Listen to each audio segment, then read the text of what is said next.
मौत के वक्त और मौत के बाद काफिर की जिल्लत।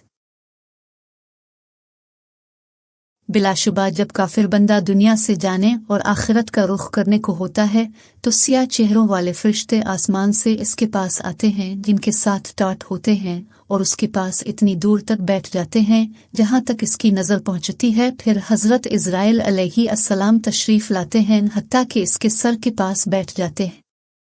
फिर कहते हैं कि ए खबीस जान अल्लाह की नाराजगी की तरफ निकल।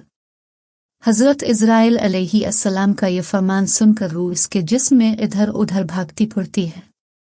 लिहाजा हजरत इज़राइल अलैहि अस्सलाम उसकी रूह को जिस्म से इस तरह निकालते हैं जैसे भीगा हुआ ऊन कांटेदार सीख पर लिपटा हुआ हो और उसको जोर से खींचा जाए। फिर इसकी रूह को हजरत इज़राइल अलैहि अस्सलाम अपने हाथ में ले लेते हैं और उनके हाथ में लेते ही दूसरे फरिश्ते पाल झपकने की बराबर उनके पास नहीं छोड़ते हत्ता के फौरन उनसे लेकर इसको टाटों में लपेट देते हैं जो उनके पास होते हैं और उन टाटों में से ऐसी बदबू आती है जैसी कभी किसी बदतरीन सड़ी हुई मुर्दा नाश से रुए जमीन पर बदबू फूटी हो।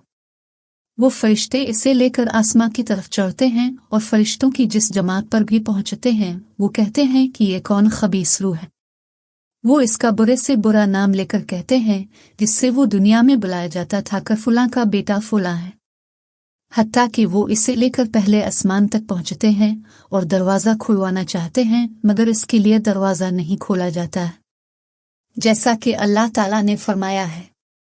तर्जमा, उनके लिए आसमान के दरवाजे न खोले जाएंगे और न वो कभी जन्नत में दाखिल होंगे जब तक ऊंट सुई के नाके में न चला जाए और ऊंट सुई के नाके में जा नहीं सकता, लिहाजा वो भी जन्नत में नहीं जा सकते। फिर अल्लाह ताला फरमाते हैं कि इसको किताब सजीन में लिख दो जो सबसे नीची जमीन में है, चुनांचे उसकी रूह वहीं से फेंक दी जाती है। फिर हुजूर सल्लल्लाहु अलैहि वसल्लम ने यह आयत तिलावत फरमाई। तर्जमा, और जो शख्स अल्लाह के साथ शिर्क करता है गोया वो आसमान से गिर पड़ा, फिर परिंदों ने उसकी बोटियां नोच लें या उसको हवा ने दूर दराज जगह में ले जाकर फेंक दिया। फिर इसकी रूह इसके जिस्म में लौटा दी जाती है और उसके पास दो फरिश्ते आते हैं और उसे बिठाकर पूछते हैं कि तेरा रब कौन है। वो कहता है हाय हाय मुझे पता नहीं। फिर इससे दरियाफ्त करते हैं कि तेरा दीन क्या है।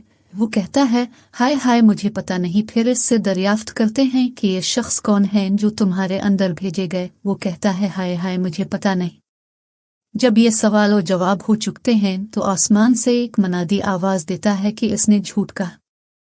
इसके नीचे आग बिछा दो और उसके लिए दोज़ख का दरवाज़ा खोल दो। चुनांचे दोज़ख का दरवाज़ा खोल दिया जाता है और दोज़ख की तपश और सख्त गर्म लो आती रहती है और कब्र इस पर तन कर दी जाती है हत्ता कि इसकी पसलियां भुज के आपस में इधर की उधर चली जाती हैं और उसके पास एक शख्स आता है जो बदसूरत और बुरे कपड़े पहने हुए होता है।